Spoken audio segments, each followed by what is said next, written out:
Didn't think you'd see our ugly mugs again, huh? Didn't think we'd be back. Thought they'd just do the West. There's no way they'll do the East too. You were wrong. Can't run us off. Couldn't run us off with a shitty broom. Nope. As my dad likes to say. When is Stan coming on the pod? We've talked about this. It needs to happen. He's probably here. Top 5 power rankings. Biggest Thoughts and Friends podcast fans. 100% in the top 5. Stan Bulig up there. Jacob Keeker high on the list. High on the list. Top 5 for top 3. Both probably top 3. Maybe 1 and 2. Probably Pretty close. They're 2. fighting for it. I don't know what. I'd love to have him on. I'm sure he's got a bunch of free time. He'd probably come on. What about the one guy that comments on all our YouTube videos? What's his name? Darren Parker. Shout out Darren Parker if you're listening. Go Bills. This isn't a football show. This is a basketball show. This dude has been through a lot of shitty Bills football.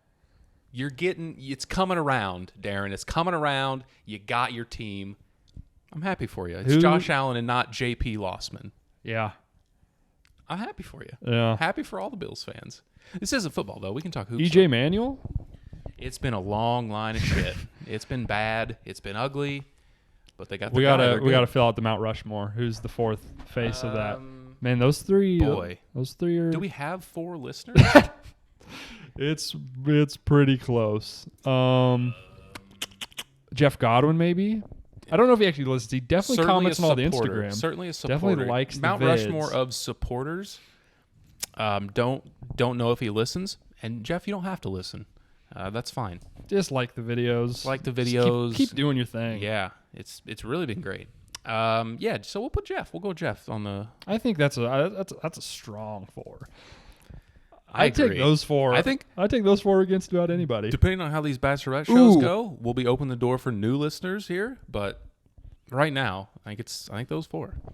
I think those 4 would be a good road trip group. I agree. Yeah, pretty good. 100%.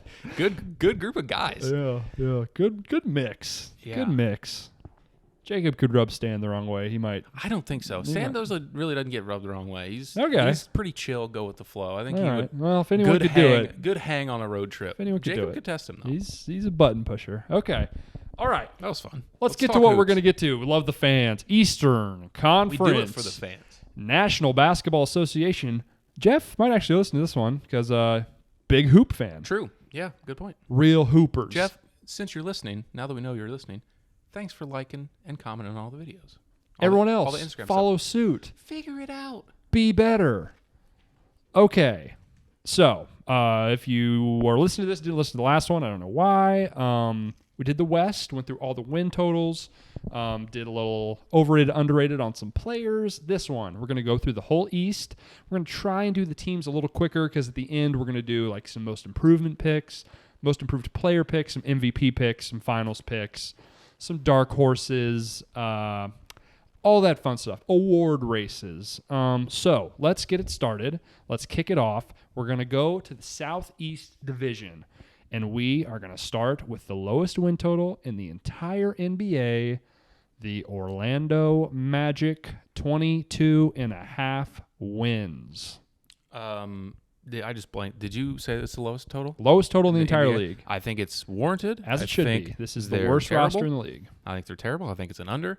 I think they have every incentive to tank. I think this is very much a OKC Houston type league, but worse. Jalen Suggs, we'll see. Can he be that type of player that elevates a team, a very bad roster, to 23-plus wins? I don't think so right now. Like his upside, but not right now. I think this is early stages of a rebuild. I think it screams we're going to lose 20 games in a row late in the year on purpose.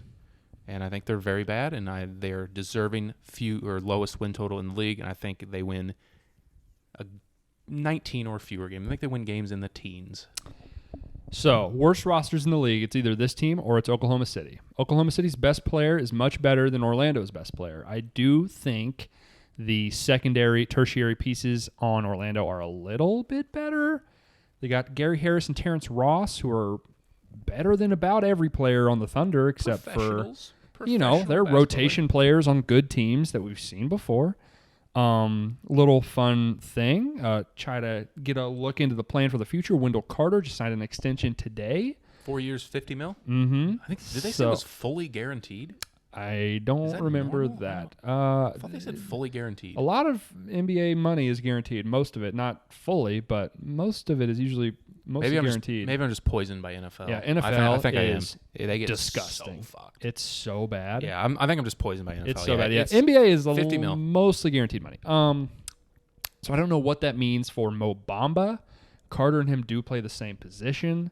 Bamba's looked pretty good in the preseason. Bamba's obviously got a lot of upside. Never really put it together. I think this team has had the wrong coach for a team like the Orlando Magic had no business. So NBA purgatory is being in the 8th seed perpetually year after year. The Orlando Magic have been stuck there for it seems like 5 or 6 years. They have finally last year they blew it up. There's some nice players, some nice pieces, never even close to contending for a title, and they were just good enough to sneak in the playoffs. There's Awful. no worse spot, maybe in any sport, than to be in NBA purgatory and be that perpetual 8 seed team. So it's good they blew it up. I can't believe Clifford's a good coach, but for a team like this that needs to not win, he can't be the coach because he's going to milk every win out of every single player. He's going to squeeze those, 34 wins out of a team like this, which is not what you want. You need a guy that's going to develop the young guys. He's, not a guy that's going to like Mo Bamba should have been playing these last 2 or 3 years. Whether he's good or not, you got to know. At this point, you have no idea what you got with him, really. Yeah. Which is a mistake. Yeah, that's a really good point for a team at this stage. A guy that's going to defer to veteran players, more winning players, rather than seeing what they have in younger guys that right now bring fewer wins to the table. Yeah, that's a good point. I do think I like what they've done with these vets because I think they got some vets that are good vets to teach guys. They got Etuan Moore, they have Terrence Ross, they have Gary Harris, they have Robin Lopez. I think all 5 of those guys are probably good locker room vet guys to teach some of these younger players. Show them kind of, the Suggses, the Cole Anthonys, the insert whoever, the Franz Wagners, show them the ropes a little bit. So I do like what Orlando's doing. I think they got very lucky to get Jalen Suggs. I think that was a perfect fit. This year, way under. This team's going to fucking suck. I like what they're doing right now. If I was going to grade the rebuild, I'd give it a high grade. Yeah, I think that's well said about those veteran players. But I think those are also players that will be sold off at the moment's notice. And this team just screams, we're going to lose 20 games in a row on purpose. Yep. And I think Terrence Ross is a nice piece that someone's going to want. I think Gary Harris is in the same boat. Jonathan Isaac is not going to get vaccinated, so I don't know what that'll do. See if he can play. I don't know what's I think going to happen with him. roster is just barren by the end of the year. And, direction of the team, I think they did the right thing, but I think they're going to be very, very bad this year. How does the dynamic duo of both Mo and Franz Wagner, what does that do for your win total bet? Does that equal 10, 15, 20 wins? You got to think the chemistry is going to be The chemistry between those two is going to be good. The high, low. Can they play? I don't know. But Mo Wagner, I would say, almost confirmed cannot. Yeah, he seems like a real... He's not very good. And he also seems like an asshole. I think he's more just a goof. Okay, maybe. I think he seems does. Like he really instigates. He seems like an asshole. Yeah, in that way. I think people probably like. I think he definitely fucks with people a lot. Bit of a goof. No, fair enough. Okay. That was a lot of Orlando Magic talk. You're welcome. Next team. What 30, the people come for. 33.5 wins. Washington Wizards. Russ, gone. Big blockbuster trade this offseason. They got a lot of pieces back. We talked a lot of Brad Beal on the last episode, where I stand on Brad. I think he's a little overrated, but obviously 30-point-a-game score. Those guys don't grow on trees. Wes, what do you think? I have them written down for an under. I think that Bradley Beal, you kind of held my hand through it, and we decided he is a little overrated. Excellent score, that can't be denied, but does it equal wins as the number one player on a team? I think you talked me into saying no. I don't think he's a winning player as the number one player on a team, and it's difficult to expect him and a bunch of cast-offs from the Lakers to really, and Davis Bertans, to expect him to win a bunch of games. I just don't think it's in the cards. Right now, I think taking the under also builds in the upside of that pick for Bradley Beal to be moved, and it's just a total disaster. I'll lean under. Right now, he seems to be saying he's happy, but you never know. Things change very fast in the NBA.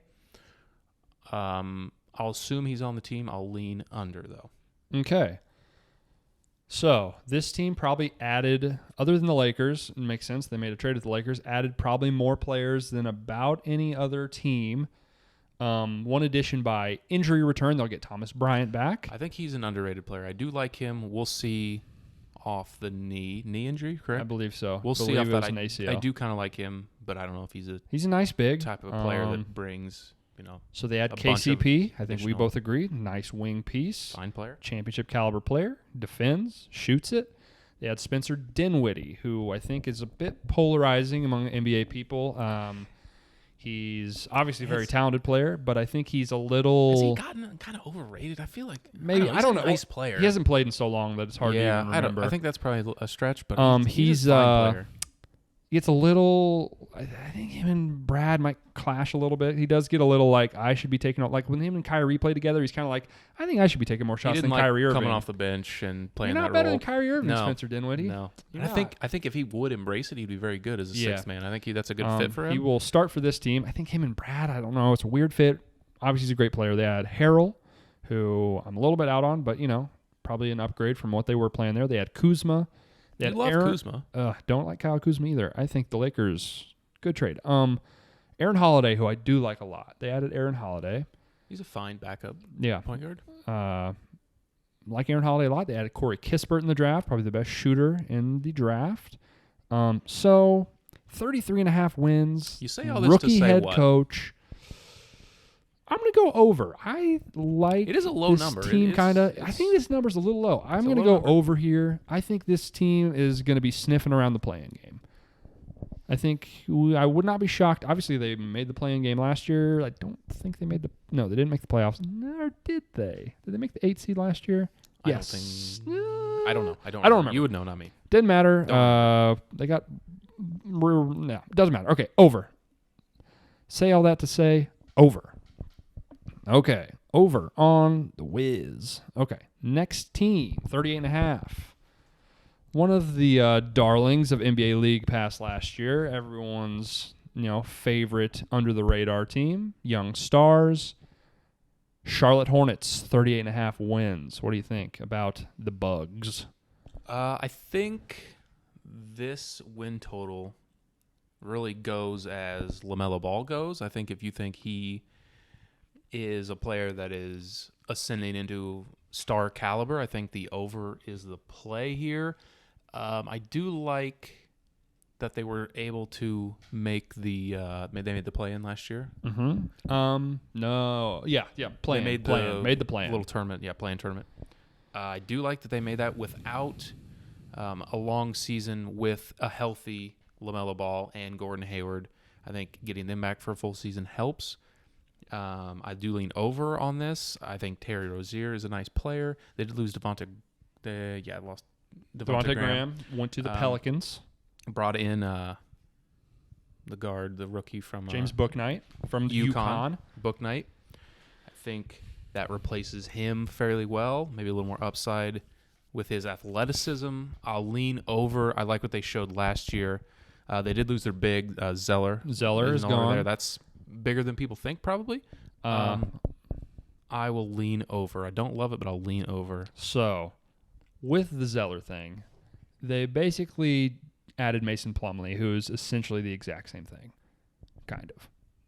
So, did they really lose that much? I don't know. Spider-Man meme. Yeah. Mason Plumlee, Cody Zeller.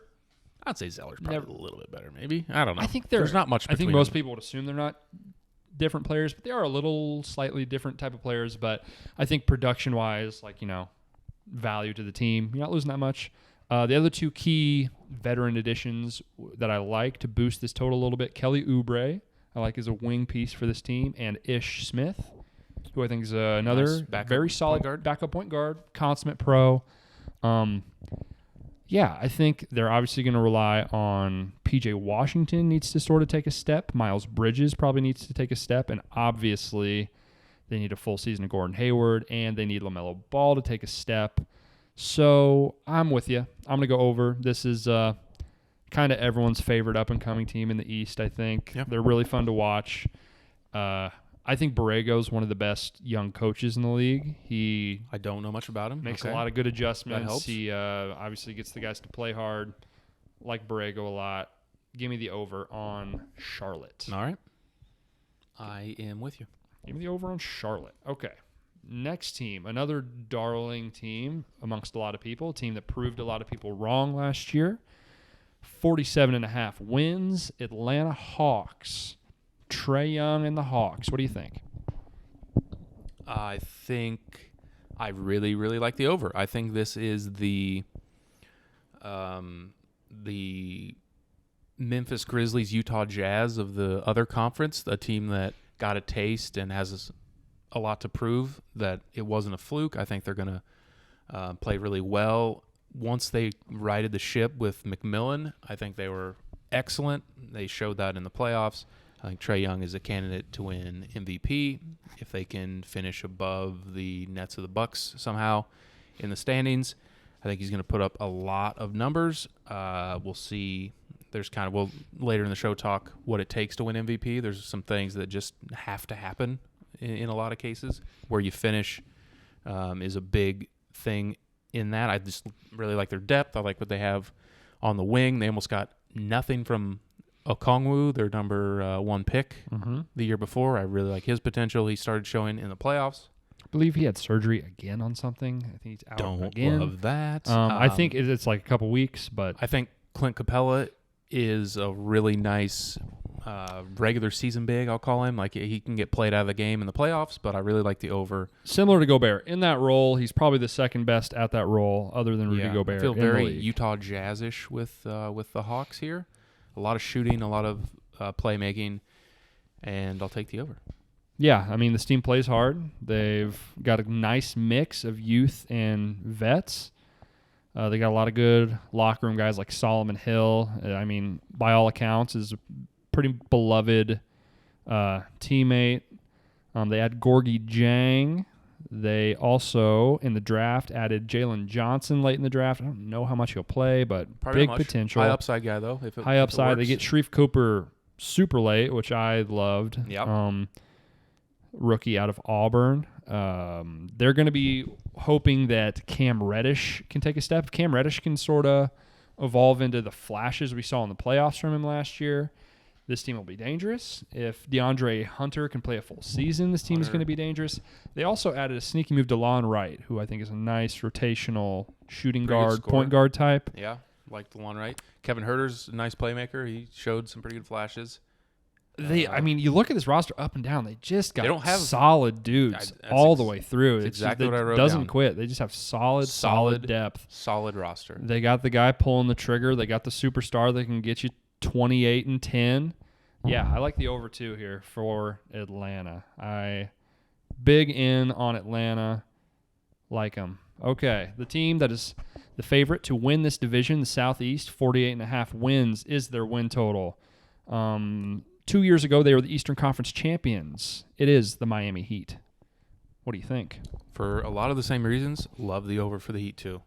I think Kyle Lowry is the perfect player to play off of Jimmy Butler and Bam Adebayo. They replace Goran Dragic, who I think is very dusty, with Kyle Lowry. I think that's a massive, massive upgrade. They have an excellent head coach. I think the addition of Lowry allows some pressure to be taken off Tyler Hero. I think he can excel in a role that probably fits him a little bit better after his huge postseason a couple of years ago. I think the expectations were high, and he didn't really meet them this past season. I think he can play a role that suits him a little bit better. Just similar to the previous team, the Hawks, really nice, tough team, good coach, solid roster. I think it's an over. I just want to say shout out to you, Udonis Haslem, for still cashing those fucking checks, baby. 41 years old, still on the team. Great locker room guy. Great locker room guy. Coach on the bench. Coach in the... Maybe underrated. Funniest moment of the season last year. He played like 5 minutes. In those 5 minutes, he about beat the shit out of Dwight Howard. He got They teed up and about beat Dwight Howard. Yeah, he's about it. Let's have them fight. Udonis Haslem, first team all do not fuck with that guy team. Correct. Okay. I love this team.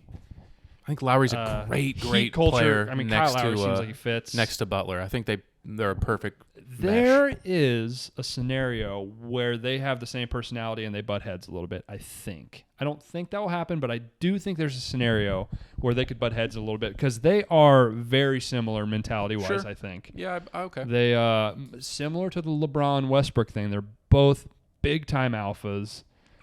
You think you describe Lowry Oh, yeah. kind of like that? I would say when the Raptors won the title, that was Kyle Lowry's team. Obviously, Kawhi was the best player, but Kyle Lowry is the heart and soul of that team. Kyle Lowry is the leader of that team. Yeah. Kyle Lowry has been the leader since he's been a starter, been the leader of every team he's played on. Loves a charge. Loves dropping that big old fat dumper on the court. We love Kyle Lowry. We love his big fat dumper. They also had a PJ Tucker, I think. They had a PJ Tucker. Winning player. Fun stat. He, among players that played a certain amount of minutes, like the fewest, he scored like 4.5 points per 100 possessions with the Bucks last year. It's the fewest by like 8 points. Yeah. He's productive, but it's crazy how little he brings you offensively. Yeah, he's for sure a zero offensively. Is he a bit redundant on this team? Like, do they need Kinda. that? He could be a bit redundant. They might not need what he brings the way the Bucks needed it. Mm-hmm. And he fit them. I mean, when well. you do look at it, they need another wing defender probably. He is that other wing defender because, Duncan Robinson, not elite wing defender. Hero, not an elite wing defender. Lowry, a good defender, but, not going to be able to guard your Paul Georges, Yeah, I think he might, your LeBron Jameses. He might be right in the groove of where he's going to get a lot of tick. where they need him. Stand in the corner.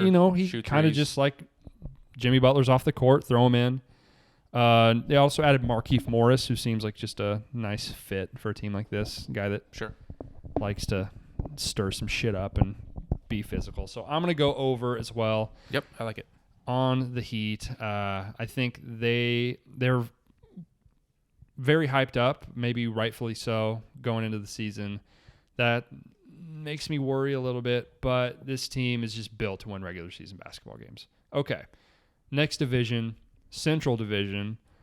The team with the number 1 overall pick, Cade Cunningham, 24.5 wins is their win total. We're talking, of course, about the Detroit Pistons. What do you think? It's all about Cade Cunningham. Clearly, he's number 1 pick for a reason. He has been for 2 years. It's just been assumed, rightfully so. He's now a Piston. I think. So we got it over the offseason. I remember us talking, and if Cade Cunningham hits like who he's compared to very often, like Luka, I was arguing that Houston isn't that far away. Like, it's wild to think about. They've been very awful. But if he's the player... You mean Houston or Detroit? You said Houston. I did say Houston. I meant Detroit. You mean Detroit? Okay. Detroit is not that far away. Stay with me. I get it. Seems crazy. If they get a healthy Killian Hayes, we'll see. A lot of people are already labeling him a bust. Didn't play a lot last year. That's stupid. Don't say that. What? People, not you. Oh, people saying that. Basically played no games. No second-year player's a bust. Sorry, Right. Shouldn't have interrupted that. Jeremy Grant, I think, is a really nice player, a winning player that can play well next to Cade Cunningham. They had 2 players on the all-rookie team last year, Isaiah Stewart, Sadiq Bey. I think they have some really nice role players on a good team, and I think if Cade Cunningham can show that he is a top 10 player, a top 10 potential player in this first year, the way Luka kind of did, I think that they're a huge signing away from having like a mid-tier playoff team, like compete for the 5-6 area. I'll take the over just because of Cade and the young players they have. I am a little worried that they tank, but they have their star. And I don't know, maybe if he gets injured, they pack it in. They have their superstar player. I think they do not tank, and I think he can carry this team to enough wins to hit the over. I think. You nailed it. This team is contingent on the success of Cade Cunningham. They know that. That's the plan, obviously. He's the number 1 overall pick. I'm very high on Cade Cunningham, so I am of the opinion that he will be able to get that done and carry this team. Also added Kelly Olynyk. They had the clinic. They had Kelly Olynyk, who I think is an asshole. Much as I hate, good player. Solid player. The other thing that I think we're going to have to come to grips with, I think you and I are going to have to eat our words. We're going to have to eat crow. On? Luka Garza is going to be an NBA player, probably. You know, the guy can fuck himself. As an Illinois fan, you can suck my dick, Luka Garza. You can do one, but you're incredible at basketball. You're a turnstile, but you might be able to score. I think you can probably score in the NBA. He lost a lot of weight. He's looking like he moves a lot better than he did in college. That's going to help. He's gonna obviously need to. But I think he can be a bench player and provide some scoring off the bench. There, I said it. You happy? Said it. Okay. This team is a little light on good players. They won 20. They won 20 games last year. So those two guys are on the all-rookie team. Without Cade Cunningham. I understand. Isaiah Stewart and Sadiq Bey, second-year players, they're fine. Kelly Olynyk, pretty good player. I think Mason Plumlee might get missed. I think they don't have that. Are they a little small? Yeah, I think so. I think the rebounding, I think the rim protection is going to be a little bit lacking. I think whenever Cade is not in the game, they'll probably struggle to score the ball a little bit. Yeah, I'm hoping Killian Hayes can make some plays. Killian Hayes and Cade Cunningham are going to be huge for cashing this total. I like Killian Hayes a lot. I think he's a really good defensive player. He's a big guard. Whether the scoring comes around or not, I don't know. I guess I will also lean over here. I'm just going to bet that Cade is good for about 5 or 6 wins added to last year's team. Yeah. And folks, don't call me crazy on this Pistons stuff, but I seriously think it's not that far-fetched. It's two years away. I would not be shocked if they are in the playoffs next season. I would not be shocked. I think, depending... Not winning a playoff series, no. Not even close. No. I would not be shocked if they're the 7-8 play-in game next season. Yeah, I could see, if he's good, if he is what we think he is, that they flip the switch and are searching for a player to play next to him rather than terrible Pistons tank mode. Another guy we didn't talk about at all. Jeremy Grant's a really good player. I said Jeremy Grant. Well, I didn't talk about him at all. In that exchange, we did not talk about him a lot. Jeremy Grant's a really good player. Really good player. Not a guy to forget about. A guy that, he's a fringe all-star caliber guy last year. I think they'd won more games. Struggled to adjust being kind of the guy last year, but found a pretty good rhythm. And being able to play more off the ball this year will help him Great a for lot.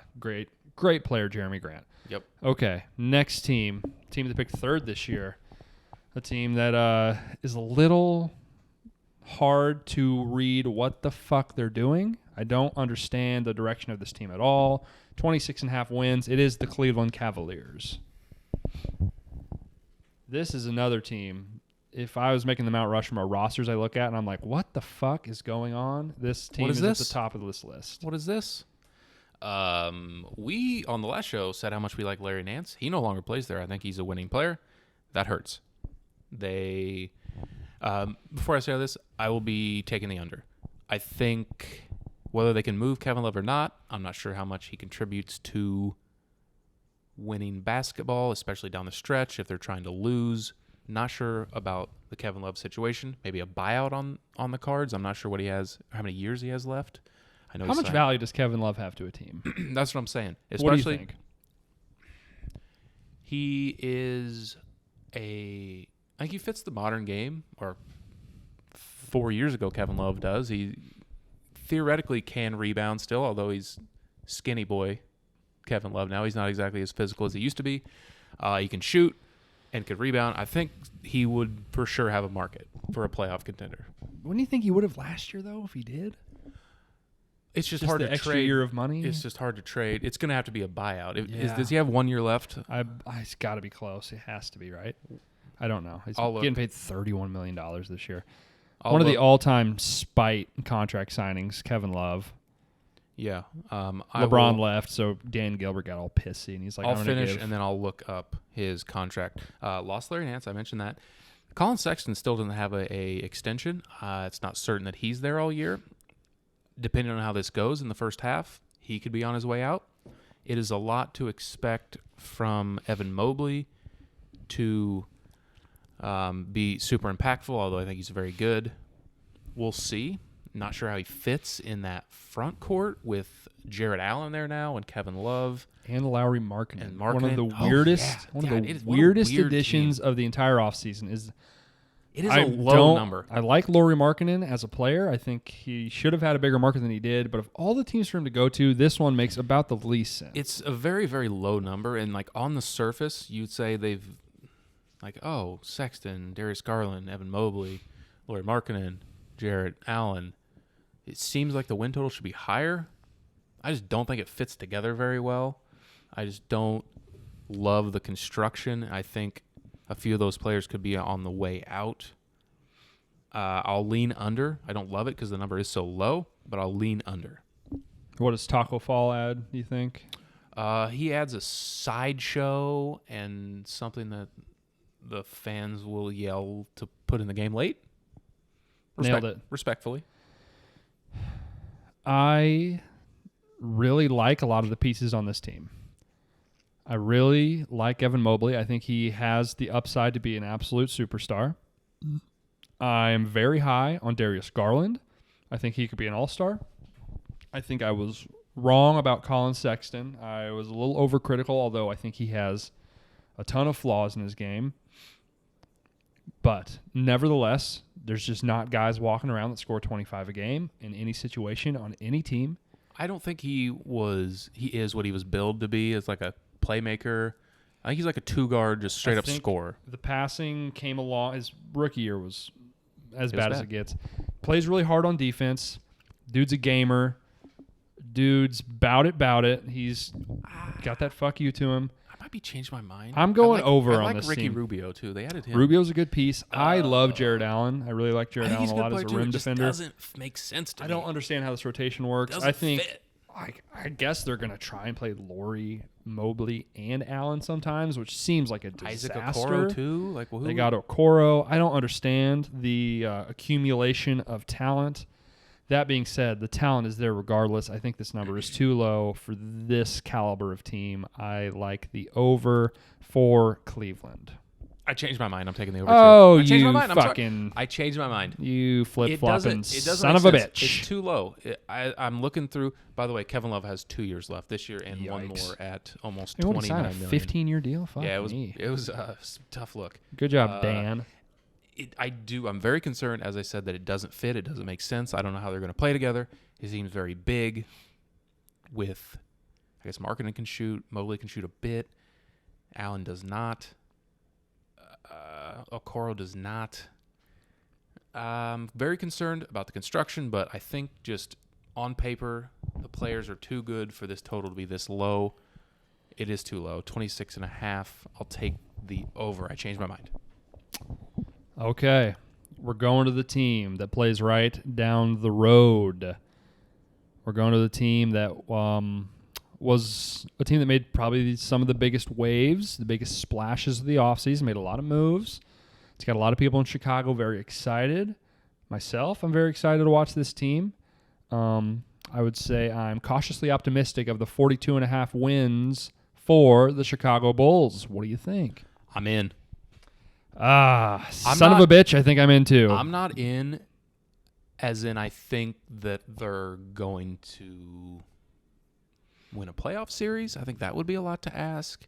I do think they win the playoffs, but I think they're in that range of like 5, 6, 7 where they're going to get a very tough draw, and their defensive liabilities will probably do them in. But in regular season hoop, they've got some guys. let me tell you, they've got dudes. I like the addition of Lonzo Ball. Take the ball out of Zach LaVine's hands, let him play make a little bit with Vucevic. Not a lot of three-point shooting on this team. DeMar DeRozan plays inside the arc. Vucevic plays inside the arc, as does Lonzo Ball, although he did improve as a shooter. I like the addition of Caruso. I think Patrick Williams was a great pick last year. I think he can ascend he'll probably start at the 4, I would think. I would imagine that will be what they do. Our guy, Ayo Dosunmu, we'll see how much tick he gets off the bench. Looks pretty solid. I think he's looked good in preseason. I think sneaky he's going to sneak his way into a few minutes. Because I think they're very deep at guard. He's long enough and athletic enough to provide enough defense for them. He gives a different look than what Kobe White gives you. They definitely need it. Kobe White off the bench, I assume, as the 6th man. I think that's a perfect fit for him. I don't think he's good enough to be like a second or third guy on a championship team. I think he's Jordan Clarkson plus, maybe? I don't know. We'll see plus. Jordan Clarkson's pretty good. Jordan Clarkson's very good. I think he's very similar to him. I like this team to go over a pretty good amount. I think they've got a solid group of players here. I mentioned Caruso. I think that's a good add. I like it. I think I'm in. I'm ready to be hurt. The local squad will have to catch some games. I think they're going to be very entertaining. The defense concerns me, but I will go over.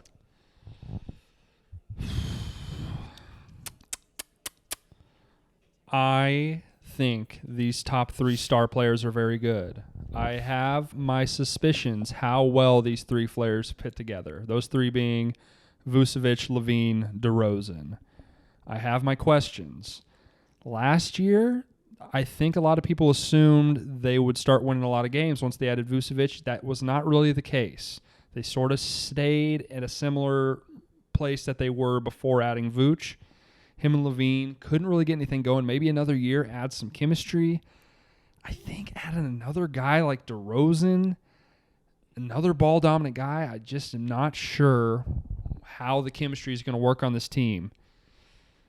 Are they 10, 11, 12 wins better than they were last year? Obviously, the roster is a lot better.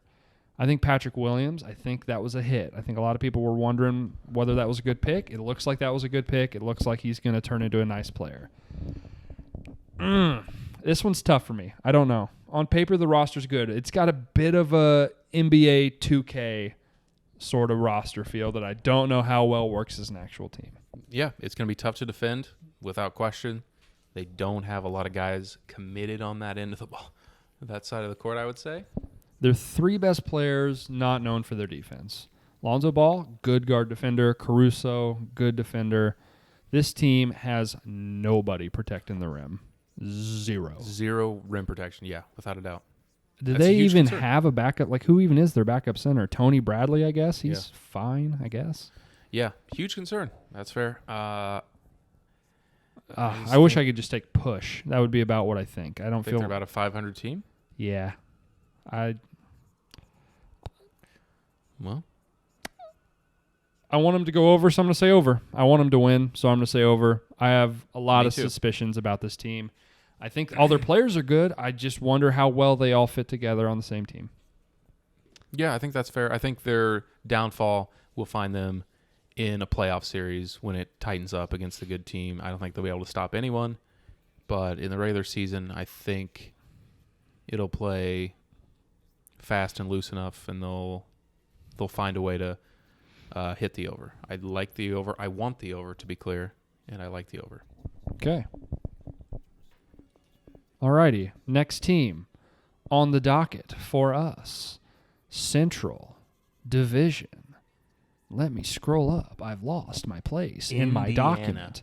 Indiana Pacers, same win total as the Chicago Bulls, 42.5 wins. A team that had a lot of turmoil last year. They had a coach that the team basically turned against within... Sorry for the sirens.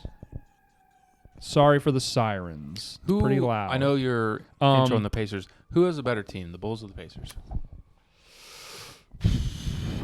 Pacers. I would lean the Pacers, I think. I think they have a better constructed team. I think they have a better coach. Their guys, they are a little like the Bulls. They do fit together a little weird, but I think a little better than what the Bulls are going to bring. What do you think about the So, Indiana Pacers? You're taking the over? I'm going to take I'm going to take the over. I think I really like the over. I think I really like the over. I like their players. I think they have winning players. I love Domantas Sabonis. I've been a Domantas Sabonis guy from pretty much day one. I think he's really, really good. Does a healthy TJ Warren? How does he complement a great this team? Scorer. I think he's a they good need piece a that little, they need. They need a little perimeter I scoring. think he's a good piece that they need. He was out pretty much all of last year. Brogdon, winning player. I think there's a lot of upside in Karis LeVert. Mm-hmm. I really, really like Karis LeVert. I think he's a player that I will talk about a little bit later. Oh, that's what they call it. That's what they call a tease in the biz.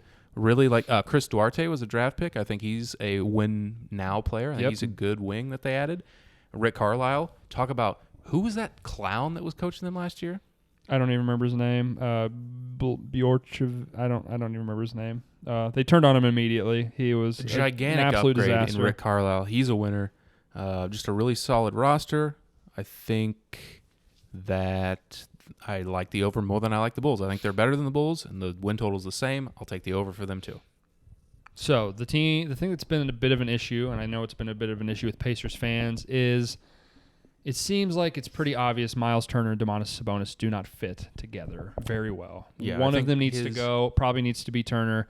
I think Turner is an awesome center. I think he is an awesome player. He does the things that you would want of a modern big. He leads the league in blocks and shoots threes. Shoots threes and can Sign block shots. me up. Yep. Sabonis, not a great perimeter shooter, a guy that needs to be near the basket. He's also not a great perimeter defender, so him guarding a lot of modern fours isn't great. The thing that gives me a little pause about this team is they're relying on two guys very heavily that are coming off injuries. Three guys really in Warren, LeVert, and Brogdon. All three of them were hurt for a long stretch last year.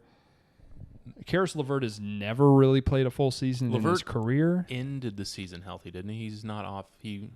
No, I believe he was out for the play-in games. I don't believe he played in those games. Okay. Warren missed basically the entire year last year.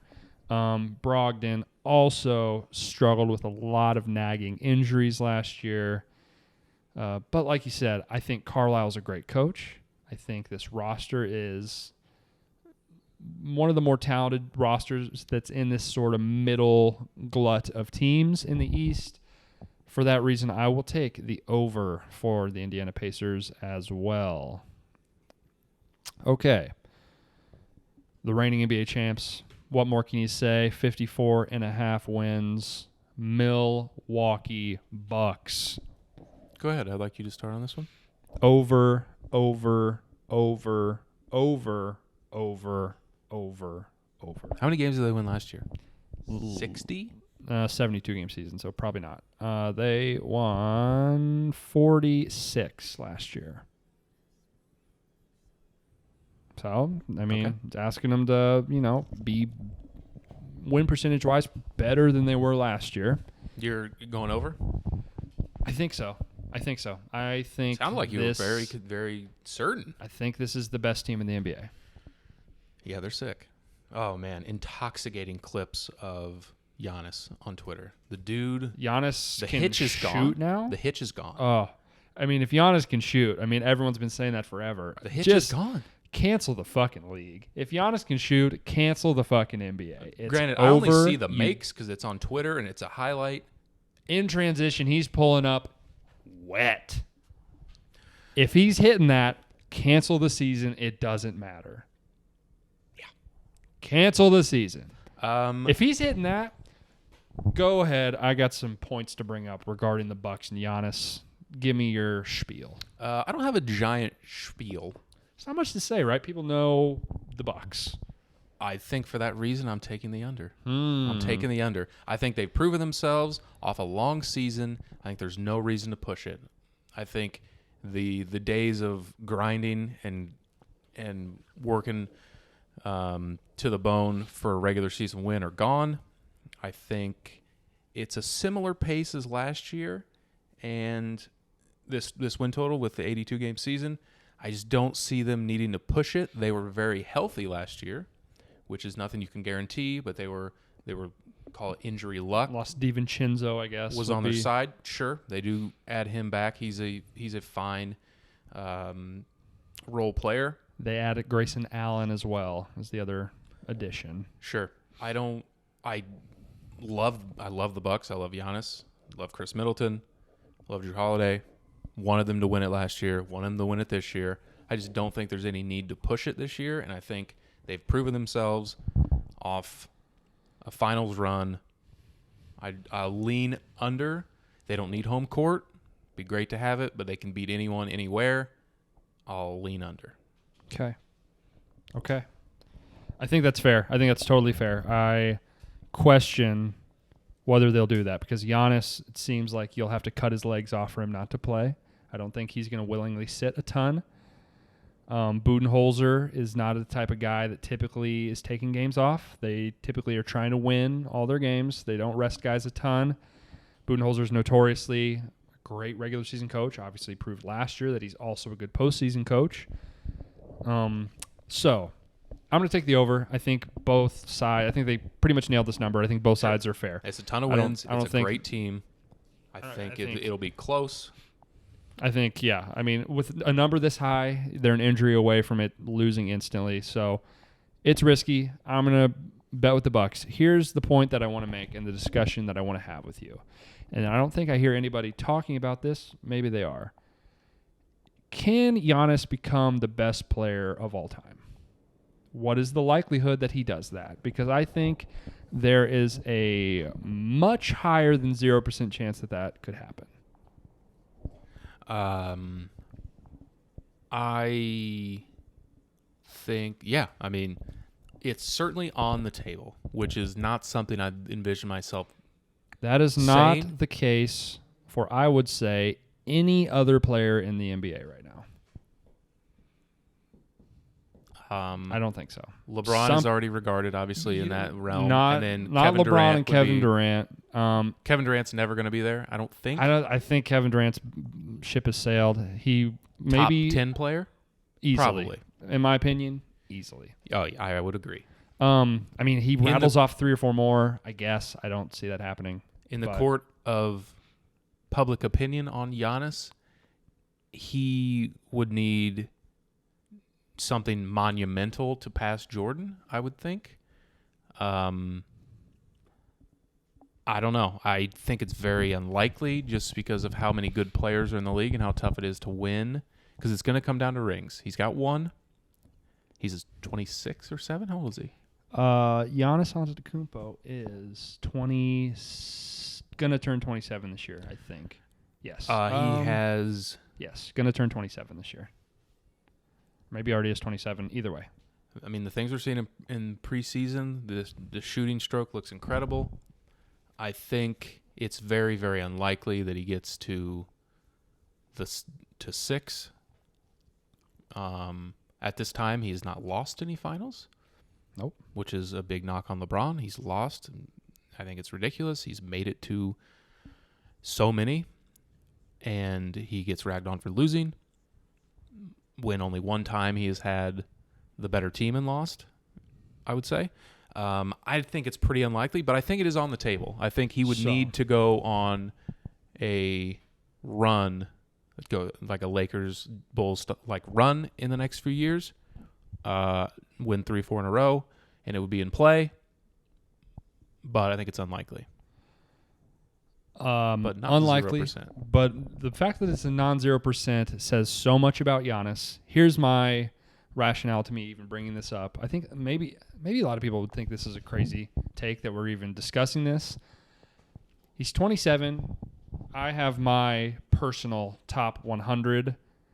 I currently have him as the 19th best player in the history of the NBA already, as it currently stands. 2 MVPs, Finals MVP, and maybe the most impressive NBA Finals anyone's ever had. It's certainly the greatest closeout game in the history of the NBA Finals. It's not even close. 50? 50 on a bum knee. Good, man. Killed them. Remember when his season was over? When he thought he snapped his leg broke in half, and then the next game he's just putting 40 up like it's nothing. The dude is a fucking cyborg. He's an animal. He's not of this earth. No. Here's Aptly the thing. named the freak for a reason. I just don't think he can put the accolades up, the rings to get there. But He's already got 2 MVPs. It's a conversation. He's got a depoy already. I wouldn't be surprised he gets another depoy. I got to imagine every year for the foreseeable future, he's going to get all defense every single season. He's going to get on that team. He's going to be first team All-NBA unless he gets hurt every single season for the rest of his career. All of that aside, it's the rings. Can they win? They're constructed to win right now. It wouldn't shock me whatsoever if they won 3 in a row. Nope. Me neither. I think they're excellent team. I personally would pick them over the Nets. We talked about this earlier. The Nets are favored. I would still pick them over the Nets now in a series, 7-game series. I think it's on the table. Like less than 1% chance? 1% chance that it's happens? I just don't think the rings will be there. I just don't think it's impossible to win that many. What does he have to do to get in the discussion? Because, LeBron's got 4, and he's, there's a lot of people that are of the opinion that LeBron is the GOAT. So he doesn't necessarily have to get 6 to get in the discussion. What does he have to do? Probably win 4, 5 for him to be, I think, like more than 0 people are like Giannis is the best player of all time. People always point to never losing a finals. I think if he goes 4-0, I think people hold consecutive titles in a high regard. If he wins 3 in a row, if he wins 3-peats in the next 2 years, I think that would be something you could point to. I think him not losing would be a big start to that conversation, because when you talk Jordan, it's always 6-0. That's the start and end of the conversation. Pretty good. Start and end of the conversation. Don't believe they played a Game 7? Nope. Pretty good. Pumped. Handled. Guy was a good player. You just don't, in the modern NBA, I just don't know if that's going to happen. No, I don't know either. And that's what it's going to take. But to get in the conversation, I think if he wins 3 or 4, we can talk about it. The fact that he's year 8, and I look around, the guys in his neighborhood on this list are like Bill Russell, Moses Malone, When did Dirk Jordan win his first Nowitzki, title? Kevin Garnett. 91, so that would have been same as Giannis, what like age, 7th or 8th year. So Yeah. right on the same time. Would have been a little older because he played more years in college, but in terms of seasons, would have been around the same. So it's possible. It would it's just not off the table, folks. It would take a ton. I think, boy, if he can start shooting too and become a more well-rounded player, I think people still view him as a player with some flaws.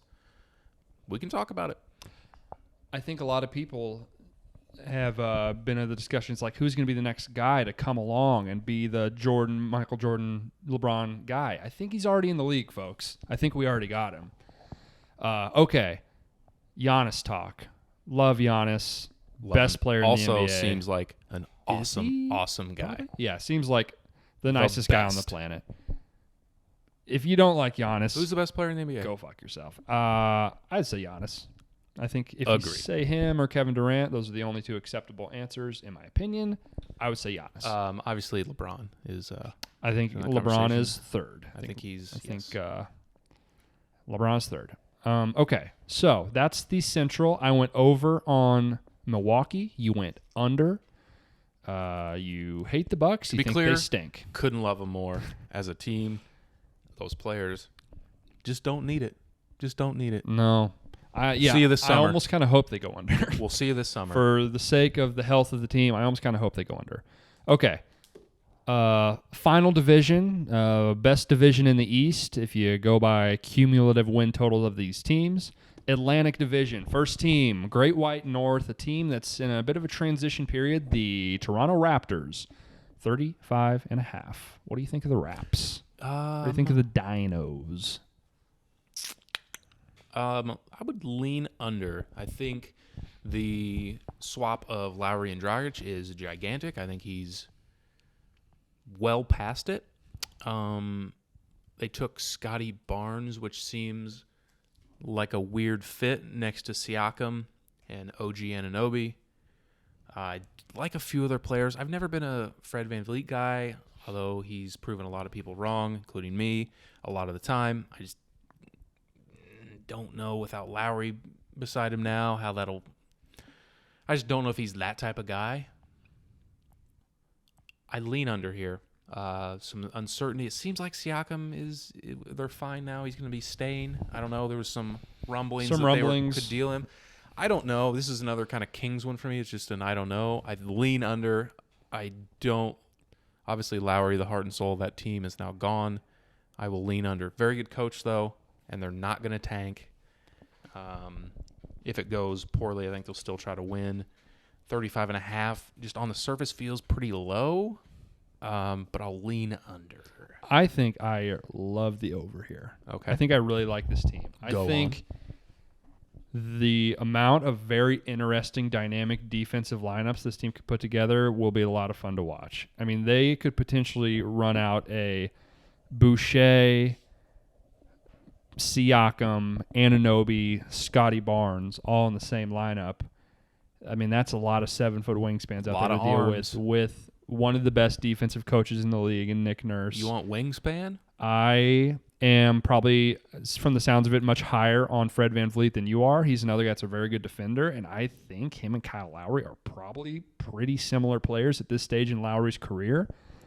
I think VanVleet is, he's a legit 20-a-game type of guy. Good enough to be a lead scorer. I mean, between him and Siakam on, a play-in caliber team, which is, if this is going over, they're going to be in the play-in basically. I really like Scotty Barnes. I think Nurse is the perfect coach for him. I think Nurse is going to be able to do a lot of fun stuff with him. I'm interested to see what he looks like when they sort of unleash him. I really like the versatility. I think the defense is going to be really good. They're going to be really well coached. Obviously, the offense is going to be the question. Is Siakam 2 years ago Siakam, or is he last year Siakam? That's the big question. That's what I was going to bring up. We saw concerning Siakam. I was in the camp of I thought he could ascend to all-star level player without Kawhi. He's going to have a lot of the offense go through him, and that did not happen. Very concerned with his level of play. It's not that I'm still out on VanVleet. I think he's a good player. I just don't know if he can be the guy, the leading scorer on a team that's a mid-pack playoff team. I don't know. I'm just not sold on that. I do think, the offense is concerning. Boucher can shoot a little bit. I think the shooting is concerned. Gary Trent will shoot a little bit. OG Anunoby can kind of stand in the corner and fire. I think the offense is concerning if Siakam doesn't take a step back towards 2 years ago Siakam. I don't love it because the number is lower than I thought it would be. I definitely don't love it, but I'll lean under. Another addition. Everything fair, though, that you in said. The Dragic trade. A piece that I really like they got is Precious Achiuwa. I think a lot of people will come to know his name this year. I think he's another guy that fits the similar type of role. Like when he was coming out of the draft, I said Pascal Siakam is who he reminds me of. They play a very similar type of game. He's big, he's long, he's athletic, he's physical. He's also got some skill. Probably play a little small ball center, maybe? He could play some center. I think you could get away with him playing 3 through 5. You don't love him playing the 3, but in the certain matchups, it's doable. For sure, a very good coach and a very fair point. Here's the other thing about the Raptors last year to not forget. They played all their games in Tampa Bay. Rotation. They lived in a hotel basically the entire season. They lived in a hotel or I don't really know what their setup was, an apartment. By all accounts, every single thing that could have gone wrong for the Raptors last year went wrong. It was a nightmare of a season. I think they will be rejuvenated playing in front of the home fans all year. I think that they will be a playoff team this year. If I was to bet yes or no, Raptors make the playoffs, I would go yes. I like this over. Okay. You're somewhat talking me into it, but I will still stay with my lean of under. Okay. But very fair points made. Up next, everyone's darling last year, the team that I would imagine exceeded their win total preseason by the most amount of games. Probably. I would imagine. I can't think of anyone else that would have. The New York Knickerbockers. Their total is set at 41.5. What do you think about Tibbs and the fellas? How many games they won last year? I can look at it right now. It Okay. was 41. Most improved player, Julius Randle. They add Fournier late. Derrick Rose still on board. They add Kemba Walker. Let's see. They still have R.J. Barrett, Obi Toppin. Manuel Quickley was a very nice surprise as a rookie last year. I think I really like the over here. Why are we planning a regression from this team? I get there is the stat floated around in basketball circles that they gave up the lowest three-point percentage to opposing teams by a wide margin last year, which a lot of people say it was an anomaly. A little bit of that is that you're just playing good defense. I think a big role player they lost is Reggie Bullock. I think the spacing could get a little messed up. I think Evan Fournier is probably, for what this team needs, a downgrade from Reggie Bullock. Plays a little bit less defense, gives you a little bit more shot creation, which this team did need. I think I really like the over. This seems fishy. One thing. Will there be a regression? Was last year a little fluky? One thing that I do like that leans me towards the over in this is Tom Thibodeau is notoriously a guy that will play his starters and best players big minutes in games that don't matter. I think he's a guy that pushes too far in regular season. Will that happen this year? Will we get some injuries? We could. That's very fair. It could. I think it will still happen. It's always happened with him unless something changes. Then fair enough. I think that leans me towards the over. I think he'll still continue to push all these players 35-plus minutes a night and win as many regular season games as he can. I think that the defense will continue as it always has under Thibodeau. I think there's some upside with Mitchell Robinson that is still untapped. I've always been a decent fan of him, although his offensive game is probably never going to be there. No. We'll see what they get from him. They don't need it, but it's there as a possibility. I think Quickley could take a good step. Loved his game. I think R.J. Barrett, there's a big step to take, similar to how Julius Randle took one last year. I don't get it either. I really like the over. We forget they added Kemba, too. I mean... Yeah, you don't like Kemba. Not that I don't like him. I like Kemba. I think he's very injured. I think his body will not allow him to be what he once was. I think that's fine. They're not paying him anything. It's not whatever he offers him no is loss. Great. Yeah, I agree. I think he's finally happy to be somewhere. He always seems unsettled with. I don't know. He just didn't fit with Boston. He just kind of. Well, I think that's kind of the injuries. I don't know if he's ever unsettled because I think he is almost unanimously a great teammate. That could be most beloved player in the NBA. It seems like by all accounts. Right. Maybe that was just a Boston thing following Kyrie. It was kind of a mess, and then they tried Kemba, and it was kind of didn't work. It did have a lot to do with the injuries. It seems to be very happy. He's from, isn't he? He's in New York City, born and raised. From so there, that'll be fun. He seems very happy in the spot. I really like the over. Whatever he gives him, even if he gives him 0, I think the over is. They have Rose coming back also, who had a great year last year. Fantastic for them last year. Basically won them Resurgence. A playoff game. Yeah. The one playoff game they won, I think. Yeah, he was great. I think even if Kemba plays 0 games, I like the over. And then whatever he gives him is great.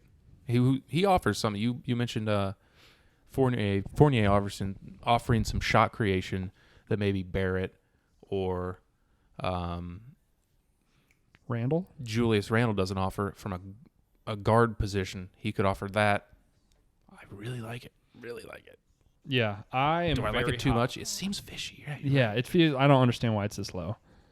It feels very easy for them to go over this win total. I think the East is a little bit better this year. True. I think a lot of these teams are improved. The Heat are better. The Hawks are going to be better. The Nets will be probably better. The Celtics, you would imagine, will be better. So maybe that's the thought. The Bulls will obviously be better. So there's some of that, I think, in the number here. I'm very high on R.J. Barrett. I think he's poised one of these years to make a big leap and sort of show why. Coming out of high school, he was the number 1 recruit over Zion Williamson whenever they both committed to Duke. So he's got a pedigree. people who evaluate talent see something in him. I also agree that Mitchell Robinson is a really good fit for what Tibbs likes to do if he can put together a full season. He's put on like a bunch of weight this offseason, Really? which I don't know if is good. He's like 265 now. Damn, he was always kind of a thinner He's rim like runner. bulky now. And he is like first team shows clips of him in the summer, like hitting jump shots and shit. And Really? like, oh shit, Mitchell Robinson, league, The watch out. Offensive game's been unlocked. It's gonna be Kevin Durant. Yeah. No, he's not. No, if he can hit a 15-foot jump shot consistently, I'll be tickled. I like the over. We both like the over. Feels like we're just going into a buzzsaw. Feels like we don't know something here. Yeah. I don't get it. Yeah. I hear Both they just going- give away free money in Vegas. I don't get it. We're both I don't going get it either. over on the Knickerbockers, next team up. Team that's had a lot of questions over the past few years. A lot of overhaul this offseason. Danny Ainge out. Celtics, 46.5. Danny Ainge out.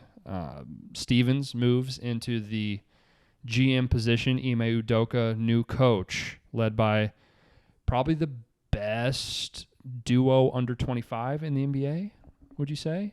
Jaylen Brown, Jason Tatum? I don't have the other ones off the top of my head, but Zion they're and very, Ingram very good. would be another one. You'd rather have Tatum Brown? I think yeah. so too. Not even close. What do you think about the Celtics? I lean over here, I think. I like to look at other win totals and compare the teams like we did with Pacers, Bulls, and you look at Hawks, Heat. Are they in that tier of team to you? Are they in the Hawks, Heat tier to you right now? So, projecting forward, I anticipate Jaylen Brown and Jason Tatum to do nothing but continue to improve exponentially. They are two of probably the best wing prospects in the entire league. Jason Tatum is a good enough player that I think he could win an MVP one year. I don't think that's a stretch at all. If he can make the leap and become an all-NBA, like a second-team all-NBA player this year, I think they easily make this number.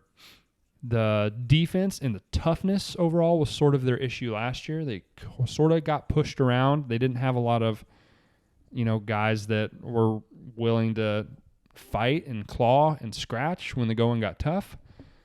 Jaylen Brown, again, another guy that's super talented. They add some guys that I think give him a little bit of that grit. Obviously, Marcus Smart back. Josh Richardson, we'll see what they got from him. Fine.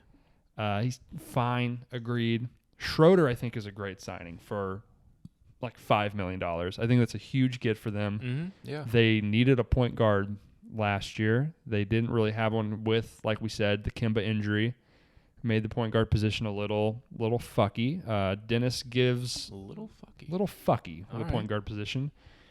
They're going to be relying on kind of a weird smattering of bigs, which was the problem last year. They're going to be relying on Al Horford, Enes Kanter, and Time Lord Robert Williams to contribute. Time Lord. We'll see. But I like Robert Williams. upside. Out the roof. Looks good getting off the bus. Yeah. Looks good in shorts, folks. Guy, He can play. jump high. Jump real high, dunk ball good. People forget, how many games did they win last year? If you They can real quick. won 36. What was their record? 36 and 36. They went 500 last year with Jaylen Brown missing most of the season. He broke his something, broke his hand. Like last third or a little more than the last third of the season. I think they do nothing but get better. I think you're right. It doesn't feel like they're 24 and 23. They feel like veterans, I mean, they were both all-stars last year. both all-stars. I guess 24 and 23 in today's NBA is Old man. old man. Dead, It is, basically. yeah. Take him out back. Dusty. Yeah, I think Jason Tatum is fantastic. For sure could take that leap. Has every bit of the profile of the player that could do that. Get Jaylen Brown back. Everything. I don't know much about their new head coach, but hear a lot of good things. He's been waiting for an opportunity. Popovich disciple, which is always good. Everyone assumed that he would be getting a job very soon, and he does. I think he has a good roster here. And, yeah, I'll take the over. I'll lean over. The bigs still scare me. Al Horford, Enes Kanter, Robert Williams is For not sure. the best center rotation. Those three guys are all NBA caliber rotational players. So, that's good. The rim protection, the post defense is going to be a big question. But for this number, I think Tatum being that type of guy, Brown being that type of guy, carries him over this number. And don't sleep on Dennis Schroeder. I think Dennis Schroeder's going to have a pretty good year. Grant Williams? Not so much Grant Williams. Why not? It's your guy. He's a player that plays basketball. Dennis Schroeder, people kind of forget last year he was the third best player on the Lakers pretty much for most of the season. They needed him. He stepped up pretty big. So I like the over for the C's. I'm very interested to what you say on this next team. Okay, this team has had more offseason turmoil than any team I can remember in recent memory. They have one of the strangest situations going on right now. You probably already know.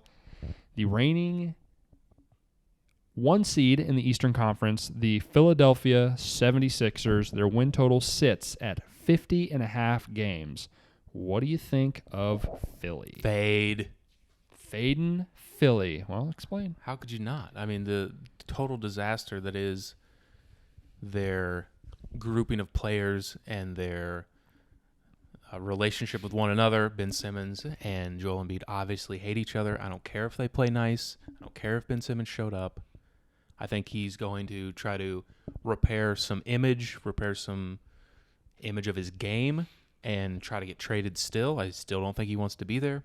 I think they've all agreed that is not going to work, and they're going to work towards getting him on a new team. I don't know what they'll get back for him. Obviously, they hope it's something very good that can help them win now, and that would definitely affect this number, but it seems like a disaster. It seems he just showed up and it's fixed overnight. I just don't think that's the case.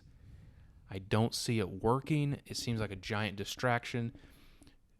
Joel Embiid was fairly healthy last year. That's not a guarantee with him. He's kind of been labeled as injury prone.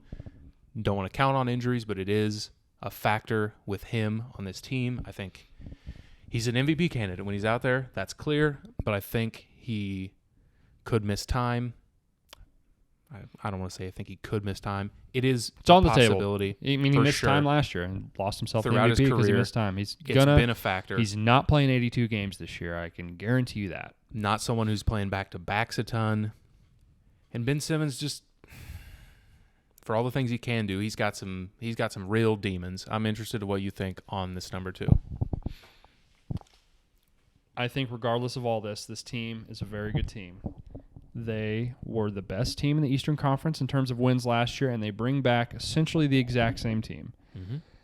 I think that even with Simmons, if he plays there the whole year, even if it's awkward, I still think they win a lot of games. This team is going to be really hard to score on. They're going to shoot the 3 well, and they have a top 8 player in the NBA, which gets you, it's just automatically gets you at least 42, 43, 44 wins. You add that with Doc Rivers, who's a good regular season coach, Ben Simmons, who is a good regular season player that equates to a lot of wins, can shut down an opposing team.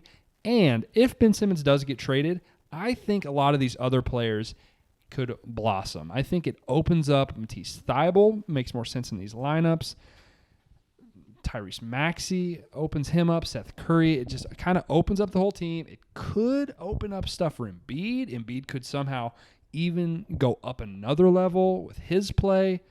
I think I kind of like the over, as crazy as that sounds. I kind of like the over, and I don't really care whether Simmons gets moved or not. That may be a crazy take. Interesting.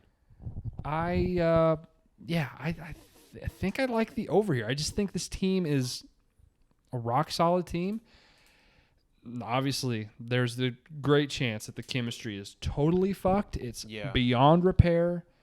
It's a ton of wins. Joel Embiid is a petty motherfucker. So fucking petty, dude. How is he going to feel about this? The other thing about this is we haven't heard any of this stuff from the horse's mouth.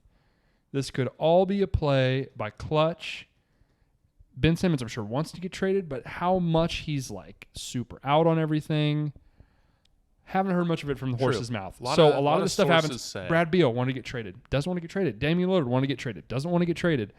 I think Ben Simmons actually does want to get traded, but how bad the relationship actually is, I question. I think Clutch is just like they tried to leverage a situation. They tried to get their guy in a good spot, and I think they knew all along there was potential it was going to blow up, and they would just, go back. So fair enough. I like Philly here. One quick shout out B-Ball Paul. B-Ball Paul Reed. Love Paul Reed. Hopefully Good he player. becomes a household name for in the weeds NBA fans. Good player. George Niang. Good rotational piece. He's fine. Good rotational More piece. of a B-Ball Paul guy. Oh, yeah. We love B-Ball Paul. Tyrese Maxey could take a step. Sure. Yes. He showed big flashes. Yeah, I'll just fade kind of the situation rather than the team. I think obviously a good roster. It's just a ton of wins. You mentioned the East is a little bit better. But yeah, if it all works, they should win a ton of games again. Excellent defensive team with shooting, as you mentioned. I'll fade the situation for now.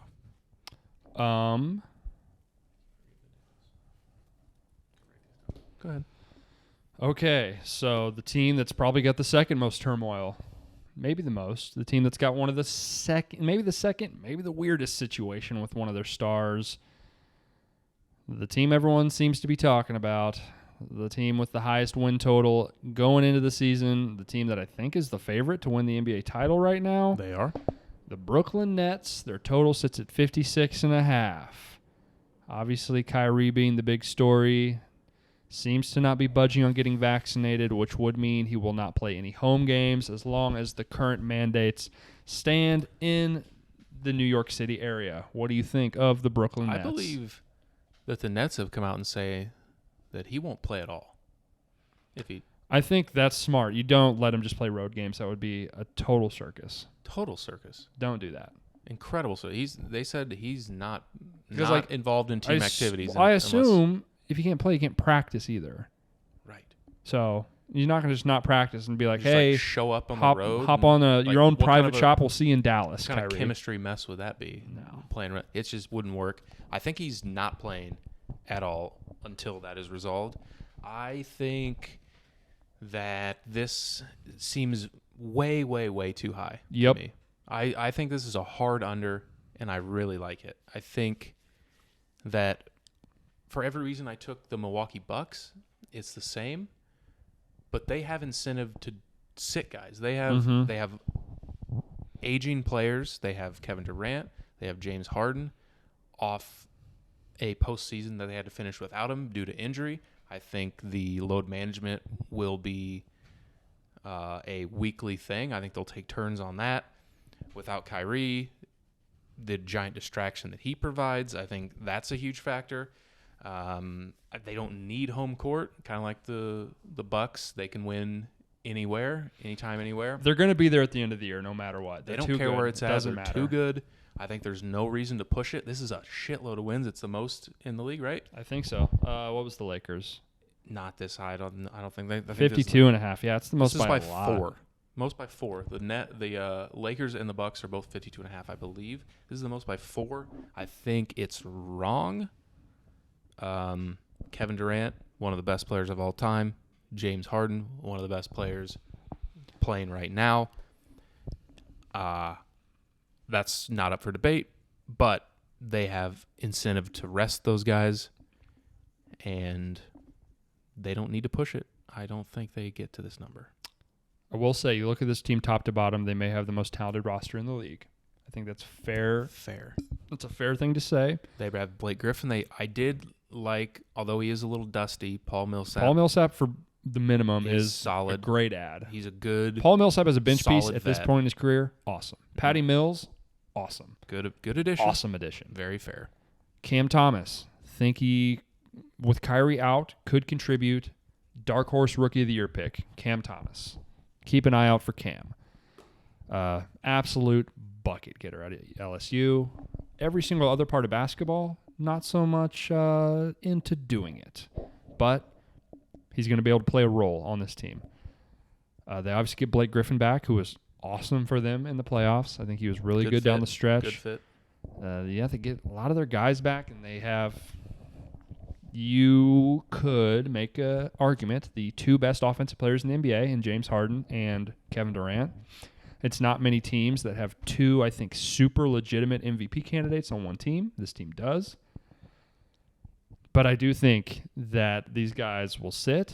They rightfully should. They saw last year they both kind of broke down at the end of the season. They don't want to have that. I don't think they care. Like you said, they get the 3 seed, whatever. I mean, it's a ton of wins. It's too many wins. It's too many wins. I totally agree. I see this team as the 3 seed or the 2 seed probably.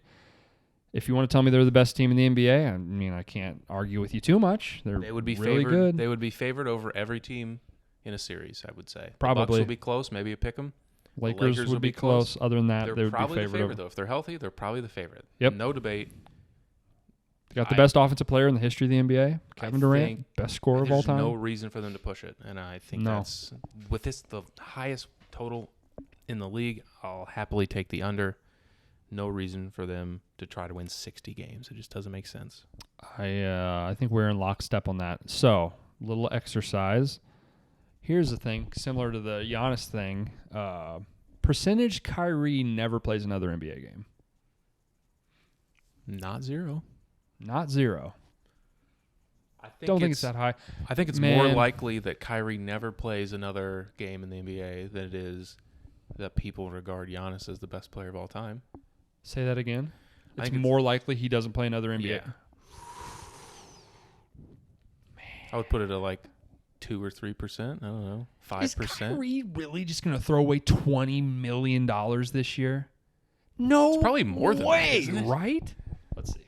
Surely more than that. I have it up right now. $35.3 million. But obviously that's not all game checks. Some of that is already...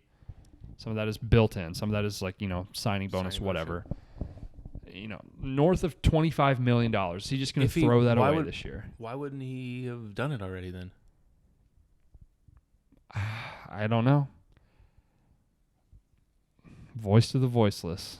He's really doing the Lord's work. I think they're going to look at Nelson Mandela, Kyrie Irving, and Martin Luther King Jr. That's what he thinks he's doing right now, which is... From a guy who believed the earth was flat for 6 months because he saw a YouTube video about it. I think he needs to chill with the Facebook and the YouTube rabbit holes. The thing that pisses me off, I'm going to go off on a small tangent on this. He's so fucking condescending about it. He thinks he's so much smarter than everybody. He thinks that it is so much smarter. He thinks he's like, well, I mean... You guys are, you guys can make whatever decision you want. I'm going to do what's best for me. I don't know why you guys are getting so mad about this. I don't know why everyone's talking about it so much. I don't really get it. I think it's not really that big a deal. I think just let me make my own decision. Like, shut the fuck up, dude. Shut the fuck up. Show up for your guys. It's not about you. None of this is about you. All the people that aren't, it's not about you, motherfucker. I think it's really, really not really likely. I think it's very possible he doesn't play. Yeah. As dumb as it would be. He's a very dumb man, obviously. I don't get it. I think it's like, what? I just don't know why he wouldn't have done it already. Maybe he wants to, I don't know, if it's too early to go back on his stance now. Maybe he's like trying mid-season. To see, I mean, because... all reports were that he was under the impression that he would get some sort of exemption from somebody, that he got a promise from somebody that he would get an exemption to not get the vaccine so he could still play. So he's trying to hold leverage and hold out for that, I guess, which you got bad news, dude. Not going to happen. They wouldn't give that to Kevin Durant. They're not going to give it to you. It's not going to happen. So these guys don't hear no a lot. I mean, maybe he's still holding out that it's gonna work out. I don't know. I think it's live that he doesn't play. I think it's not a 0% chance that he doesn't play. So, as dumb as it would be. Home games. Okay, here I'm going to throw out some trades. Okay. Simmons for Kyrie. Which side says no? Does either side say no? Can Kyrie play for anyone? Are they? I mean, like, Yeah, so New York City and San Francisco are the only places where he would not be able to play. But the fact that his home team is in New York, that's 41 games he can't play. All the other cities, he's fine to play in. I wonder about Toronto too. I don't know about Toronto. As far as I know, Canada has been very strict. I don't know about Canada. But for fact, I California, know. is it just it's San not? Francisco? It's just San Francisco. LA, he could play in as of now. I don't know. I guess they wouldn't say no. I mean, that aside, it would be a good fit. It would make Philly. both teams better. Yeah, it would be a It would great make fit both for teams Philly, right? Obviously, make the Nets better because Kyrie's not going to play. He's going to play 0 games. Even if Kyrie was going to play, I like the trade for Brooklyn still. Like, Ben Simmons playing that Blake Griffin role would be chaos. Also, Yeah, you're going to have to shoot, beat though. Giannis. The guy who's the True. best matchup in the league for Giannis is Ben Simmons. Who they don't need to score on the other end. Like, he doesn't have to. Ben, please don't ever shoot it. Don't even think about You shooting thought it. you shot it. Dunk the ball. You thought you shot it a very low amount of times in Philly? Boy, do I got good news for you. I hope you get 4, 10, and 10 this year. Dunk the ball through the hoop, Ben. Dunk it through the hoop hard. Never shoot it, ever. Throw some behind-the-back passes. I hope you average 4, 10, 10, 2, and 2 this year. That would be his role. Would love that trade for both teams. Not going to happen. Raptors. Don't think the Raptors would do it. We just talked about that. I don't know if he can play in Canada. I haven't heard that he wouldn't be able to. I just know that they have been quite strict and late to open things compared to the U.S. If I'm the Raptors, But I'm not sure. No shot. Like We're trying to Siakam rebuild and, it. so, like, who are you thinking? Siakam, OG, Anybody? Maybe Van Vliet. Yeah, I I don't doubt it. know. I don't think it's a good fit. I think Nick Nurse and the Raptors have a good culture that would not fit. I would say they would not do it. Here's a weird one that at first glance you're like, The more you think about it, Porzingis for Kyrie straight up. Porzingis and probably something else for Kyrie. You're right. I am thinking, does it? How does that? I think Kyrie's a guy that needs to have the ball in his hands more than Luka would allow or like, or they would scheme up. It kind of worked with LeBron. Yeah, Devil's that was advocate. LeBron. Maybe, I guess. What about Porzingis for Ben Simmons?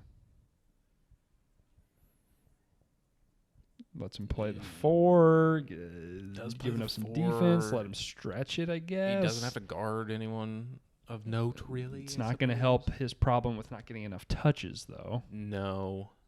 And then, I don't know. I don't think I love that either. I hear a lot of Spurs. Like, why would the Spurs do that? There's I just don't know. no Dude, reason Pop can for fix him. No, he can't.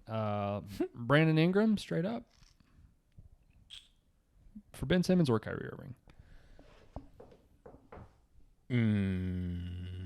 Nola, don't love you it. sure as hell cannot play Zion and Ben Simmons. No. as your best two You players. can't do Simmons for that would be a train wreck. Yeah. Okay. You have any other trade destinations for Kyrie you could think of? Sacramento's been floated. Kyrie ain't going to play in He's not Sacramento. doing that. You said that he wouldn't retire? So that came out, and then he said on his IG Live, I'm deep in the weeds on Kyrie Irving IG Lives. They are You fascinating. need to stop They are watching those. infuriating. But he said that it's bullshit. He said he never said that he would retire if he was traded. Okay. Okay. Let's move on from Kyrie. It's making me angry. It's making me sad. Do you have properly rated, underrated, overrated for this one? Or are we going to go into... No, I just did them all in that last Okay. episode. All right, let's do some awards and such. Let's do league pass teams real quick from the East. Okay. For sure the Bulls. Yep. For sure the Bulls. For sure the Knicks. Ooh, didn't have the Knicks. They're going to be, I think, They very do. fun like they were last year. They They play a play... bit of a rock fighty style of basketball, which Sure, yeah. turns people off a little bit. That's true. I can't say it's going to be super up and down, but I like the pieces. I like to watch the pieces that they have, see how RJ Barrett up. Love watching Quickly play. I'll go with the Knicks. The Bulls should be really fun, up and down, a lot of points, no defense. That's an easy one. I also wrote down the Hawks just for pretty much the same reason. Trae Young's fun to watch. electric basketball. Do you have anyone else? So- I didn't have any shitty teams. Yeah, when I think League Pass teams, I think more teams that are never going to play on national TV. For sure, So the Pistons. bad teams. as well. Pistons, Cavs I have, because the Cavs have such a Cavs weird are- group. I don't know what's going to happen, Gotta but I see. need to see what they're going to do with it. Yeah, that's a good So one. Pistons, Cavs, and then Hornets, little carryover from last year. Still going to be excited to watch Hornets hoop. Definitely. Let's go. What do you want to do? Do you want to do teams? Do you want to do like title contenders, or do you want to do individual players? What do you want to do first? I don't have many dark horse title teams. I have more. Let's like do that real quick. award. Yeah. Who do you like? You mentioned the Nuggets, who are not. I You think they can? think without. I mean, Jamal it's all Murray's going to be dependent on back. Murray. I didn't put him on here because I think missing Murray. Murray comes back. They're certainly in the running. Here's the 4 teams I have. One of the teams I don't believe, but just seems to be getting talked about in this context a ton. I seem to be hearing them as a title contender, the Mavericks, which is like No chance. I don't think they're. Luka is great. What more can Luka do that would elevate him to a champion? Did this to a I championship don't know. team? I don't know what their odds are, but not interested. I would be more interested in probably the same range in the Warriors. For Sure. me. If everything goes right with Clay, that We've works. seen I that. think they're We've back. seen that group win We've a seen title that before. work. We've seen that core win a title before. I don't know if they can beat like the Lakers. I think that would be a really tough match with LeBron and with AD, but I would be more interested in the upside of that team. I think the rather than Mavericks would the get Mavericks. killed by the Jazz in a series. Oh yeah, I don't think. Yeah, I also have the Jazz. I think they're obviously a dark horse. That's why they're on this dark horse list. But, most wins in the league last year. If Mitchell makes a step, maybe there's a trade out there to be made. Maybe we get a disgruntled superstar that they can acquire. I don't know. Another team, the Hawks, who, Eastern Conference Finals last year, you could say it was a little fluky, which it probably was. They got some injury luck. Regardless, they made it there. They don't have that sort of young team like, I don't know if we belong. They obviously know that they're that type Yeah. of team, and they're good enough. I would say that they lack a second star player. Mhm, Like Collins for is sure. fine. They've got a lot of nice, really good winning players, but I don't know if they have that They second sort of guy have a second that star you really by committee. need to get over the hump. A lot of assets there, a lot of young players that would interest a lot of teams. Maybe a move is made. I think the Hawks are in that if a move is made, now we're talking type of team. But right now, I don't really see them beating the Another Bucks team that I have, or the Nets. barring a move, 76ers. If they get the right package back for Simmons, Sixers could win the title. Sure. Joel Embiid is a top whatever player, 8, 10, whatever you want to call him. Yeah. Joel Embiid's MVP candidate. For sure. Could happen. Here's the real discussion. Is there any team that is not just an absolute waste of money to bet on to win the NBA title that is not the Bucks, the Lakers, or the Nets? I don't think so. I don't think so either. So, who? Well, if you're talking about getting into a spot where you could maybe hedge out, similar to like a Suns of last year, I think the Lakers could certainly have something happen like they did last year and get beat. I think that's in the cards. If they're healthy, I don't think anyone from the West will beat them. But it's certainly a possibility that Davis is hurt again, like he is a lot. LeBron is older. He's been banged up more of the regular season last year. The fit is also a concern, how they're going to play together. I think that's a possibility. It doesn't work exactly right. I think you would look more to the West for a team rather than the East.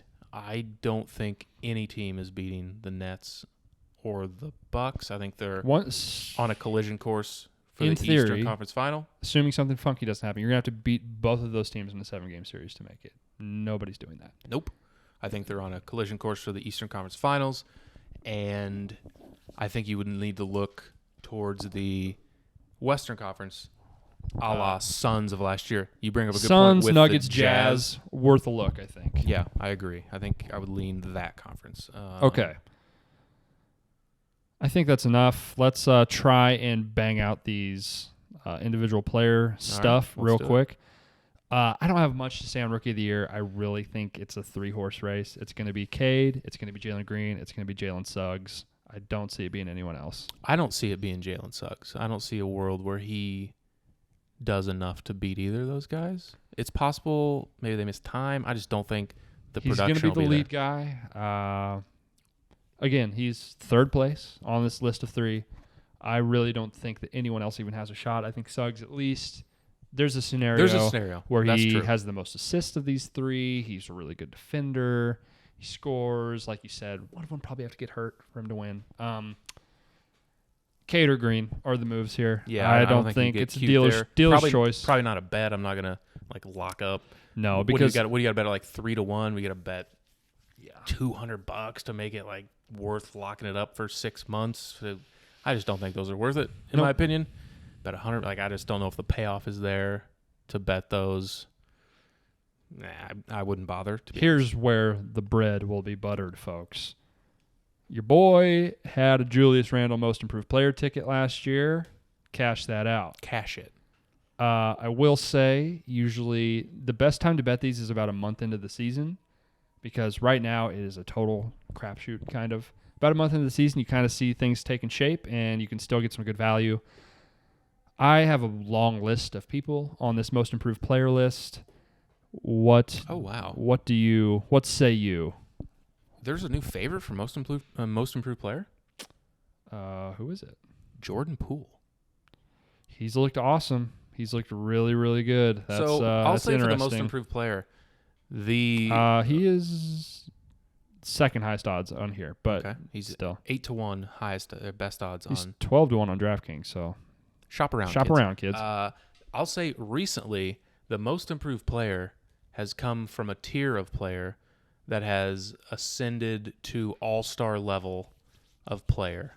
I don't think Jordan Poole is that type of guy. He could ascend to 6th Man of the Year caliber player. I don't know often the 6th Man of the Year and I think they would award him with that rather player than Most Improved. I think there's too many good players. It's almost undeniable for a guy like Jordan Poole to win 6th Man of the Year. It'd be there's too undeniable. many good players for him to jump, I think. Who do you have? I probably have fewer than you, so I will say Most Improved. So keep that in mind when I'm thinking a tier of player maybe in 30 to 40 to 45 range that I think could ascend to all-star is where I'm going for Most Improved. I wrote down Ja Morant, ascend to all-NBA type of guy. Michael Porter Jr. for a reason. He is the second favorite. Some places is the favorite. Could be an all-star. I also wrote down RJ Barrett. I wrote down Karis LeVert. I don't think Karis LeVert's going to be able to play a full season. Assuming health, folks. Don't love Karis LeVert in that spot. I think MPJ is the move here for sure. I think he's the most likely of all the players on this list to make an all-star team this year, to make that leap, like you said.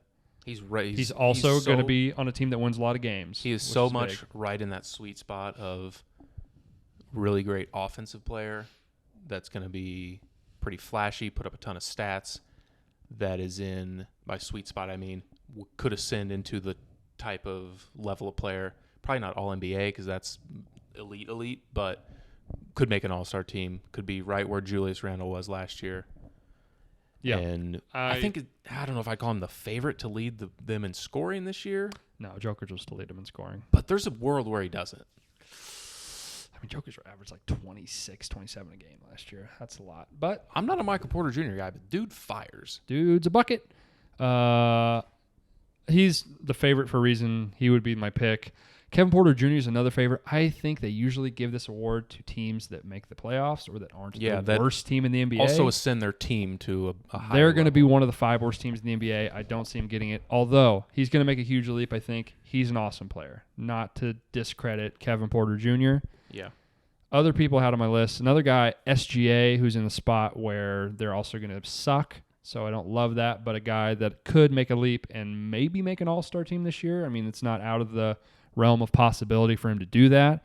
I also really like RJ Barrett. I think I talked about him enough. I had both the backcourt guys for Cleveland. I think one of those guys could pop. I would lean Garland. I really like Garland. I think Garland is his ceiling could be a 28 or 9 shooting the ball from 3 pretty well type of guy. he could make that type of leap. Maybe I'm someone high that on could him. really benefit from a Sexton trade to where he really takes over that team and gets to fire a ton of shots. I mentioned John Morant. Jaren Jackson also is a type of player. And a similar, from a team perspective, that could ascend into a spot to where their play also elevates their team into a spot that they've haven't been in the past. I think John Morant and not so much Jaren Jackson, but are on a level of player with a room to ascend to All-Star, All-NBA type of players with the perfect season, kind of like Randall last year. So those two are considerations for me. Push back on Ja because similar to you say you ascend, I think you have to be at a certain low point. Is he which already I think there? Ja Too is high? too good already That's for probably them right. to give him that award. I think you have to be going from role player to lead horse type of guy. I think Ja already the best player on a team. And I'd also SGA, I think a little falls into that as well. Jaren Jackson, I don't think they do picks for comeback player of the year or if they even do that in the NBA, but he's a good pick for that. Another guy I have is Fred VanVleet. I think Fred VanVleet, if the stars align, could get an all-star season this year. Sure. Fred VanVleet is the last guy that I have. He's going to be running that team. That's fair. Pretty good one. Ooh, we missed this. Do you have any dark horse teams to make the playoffs? No, I don't. You want me to give me my 5? Go ahead, and then I have. Go ahead. Cavs.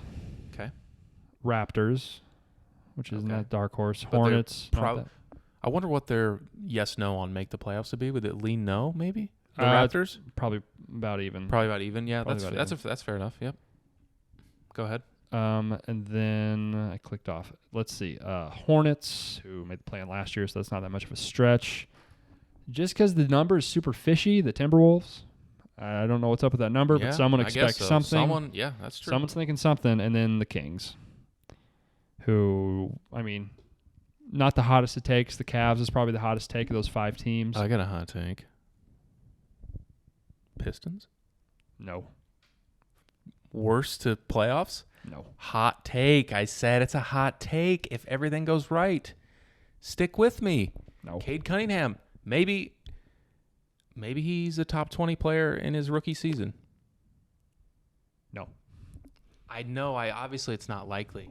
I like their pieces. If he's that good, could they make a play-in game? Could they be what do you need to be? 10th? 10th? Maybe. I think 10th is very unlikely, but in the cards, I think they could be better than the Magic. I think they will be better than the Magic. I think they could be better than the Wizards. I think they could be better than the Cavs. I think they could be better than... I'm not going to say that. I think they would need something to go right, maybe like a Steph-like injury to someone to where things break right. It's not going to happen, I get it, but I'm in on the Pistons. What can I say? I'm in too. I don't think it's going to happen. Don't get me wrong. It's the hottest of hot takes, but there's a less than 0% chance that the Pistons make the 10 and then probably get killed by somebody. But that's all I'm saying. Okay. Let's finish this up strong. MVP. I think you could make an argument for Trae Young if they're able to get the number 1 or 2 seed ahead of the 2 elite teams in that conference. He's going to have all the stats. He'll probably score 30 a game, average double-digit assist. But I think it is, and I know you agree because we've talked about it already, it is absolutely egregious that Giannis isn't the favorite for MVP. Absolutely egregious. What are we doing with Luka?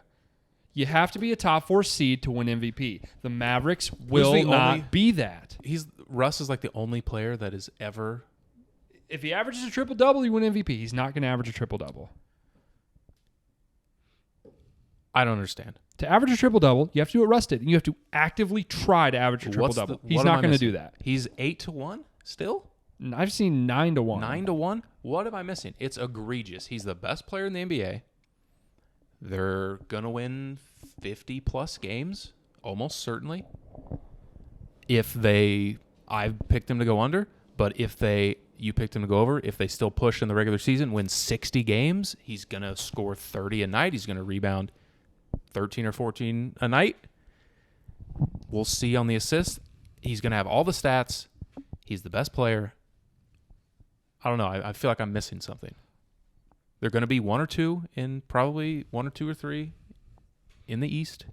Luke is awesome. We did this last year. I would have told you last year. He's not going to win MVP because the team is not going to be good enough. Luka's going to put up 28, 8, and 8. That's a mouthful. Almost, but certainly. It's almost a guarantee that that's going to be what his stat line is. He's going to be incredible. He's one of the best players in the league, but the team's not going to be good enough. They're not going to win enough games. Kevin Durant should have better odds. Joel Embiid should have better odds. Giannis should have better odds. Steph should have better odds. Then he should be right around in that spot, in my opinion.